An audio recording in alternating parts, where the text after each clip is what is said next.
ओम शांति। My spiritual brothers and sisters. आज एक ग्रुप मिल रहा था नासिक का, मानसरोवर में। तो एक सेशन था इमोशनल फिटनेस पर।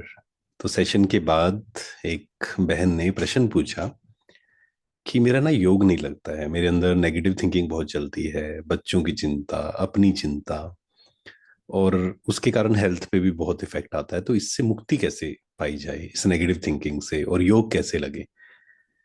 तो हमने उनसे एक प्रश्न पूछा कि क्या आप रेगुलर स्पिरिचुअल ज्ञान सुनते हैं, रेगुलर सेंटर पे जाते हैं। तो उन्होंने कहा कि नहीं, सेंटर पे तो नहीं जाती हूँ, कोर्स मैंने किया हुआ है, बट मेरे पास समय नहीं मिलता है मुझे सेंटर पे जाने का। पहली चीज तो यही है कि हम कई बार बोलते हैं ना कि आई डोंट हैव टाइम। ऐसा नहीं है, हमारे पास बहुत सारा समय है। अगर हम एकांत में बैठकर सेल्फ रिफ्लेक्शन करें तो हम देखेंगे कि हमारा बहुत सारा टाइम एंड एनर्जी, दो चीजें बहुत इंपॉर्टेंट है। टाइम एंड एनर्जी कहाँ जा रही है, चेक करना है। कहीं व्यर्थ चीजें देखने में तो नहीं जा रही हैं, कहीं व्यर्थ सोचने में तो नहीं जा रही हैं। जैसे उन्होंने कहा ना, नेगेटिव थिंकिंग होती है, टाइम नहीं मिलता है। तो सोचिए नेगेटिव थिंकिंग में कितना टाइम जा रहा है। वही अगर हम अपना एक डिसिप्लिन बनाए, अपनी एक दिनचर्या बनाए कि मुझे सुबह इतने बजे उठना है, फिर मेडिटेशन करना है, फिर मुझे एक्सरसाइज करनी है, फिर मुझे सेशन के लिए जाना है, स्पिरिचुअल क्लास रोज सुननी है जिसको मुरली बोलते हैं, फिर उसके बाद वापस आकर ये करना है। अपनी दिन भर की जो हमें शेड्यूल है वो बनाना पड़ेगा हमें। शुरू में मुश्किल होगा, लेकिन जितना जितना हम उस पर चलते जाएंगे, जितना अपने टाइम को हम सेट करते जाएंगे, व्यर्थ के लिए समय नहीं बचेगा।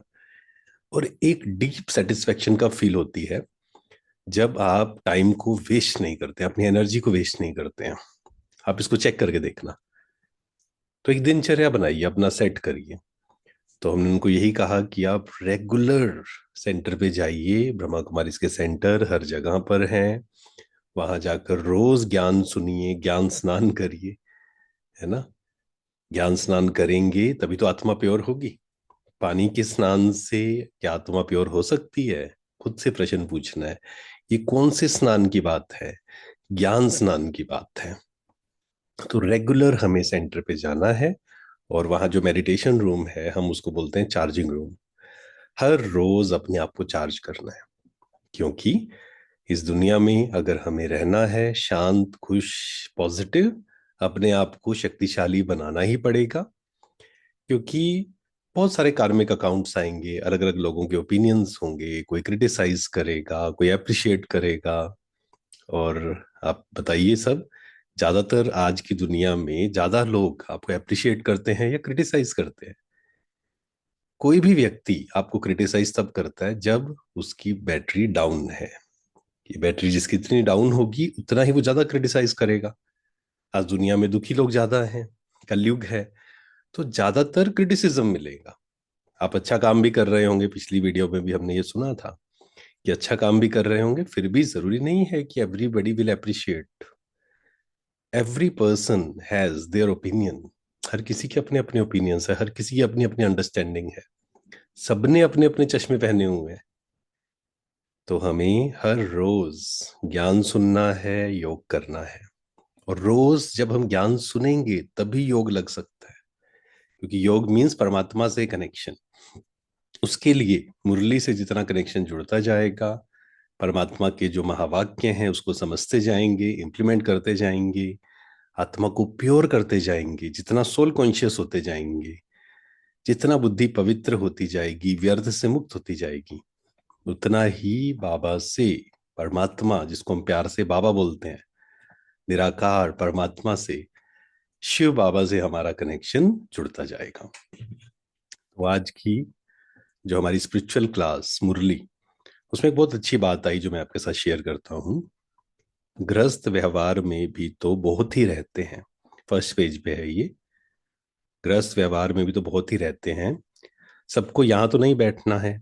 गृहस्थ व्यवहार में रहो, भल रंगीन कपड़े पहनो। कौन कहता है सफेद कपड़े पहनो?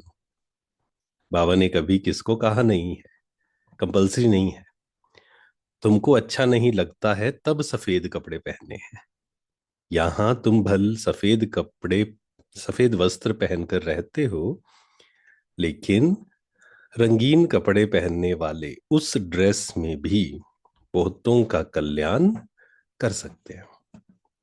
तो कई लोग क्या होते हैं, ये सोचकर भी ज्ञान रोज नहीं सुनते हैं कि कपड़े चेंज करने पड़ेंगे, वाइट सब कुछ छोड़ना पड़ेगा, दुनिया को छोड़ना पड़ेगा, घर छोड़ना पड़ेगा। तो बाबा कहते हैं कि घर में तो रहना ही है, गृहस्थ में रहना है, क्योंकि ज्यादातर लोग तो गृहस्थ में रहते हैं। घर छोड़ के तो नहीं आ जाना है, सेंटर पे तो नहीं रहना शुरू कर देना है, हर कोई तो नहीं रह सकता है ना।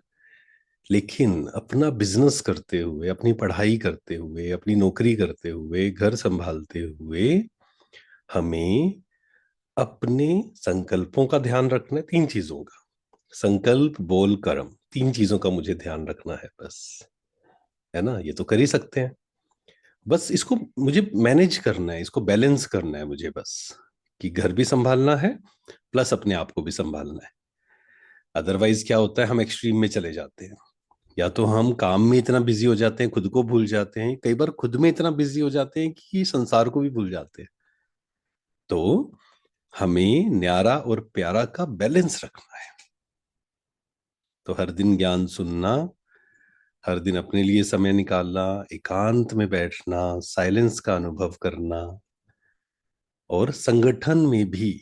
और ये प्रैक्टिस हमने पहले भी कई बार शेयर की है, एक प्रैक्टिस जो हमें बार बार करनी है, सबके बीच में रहते हुए, शोर में रहते हुए इनर साइलेंस का अनुभव करना।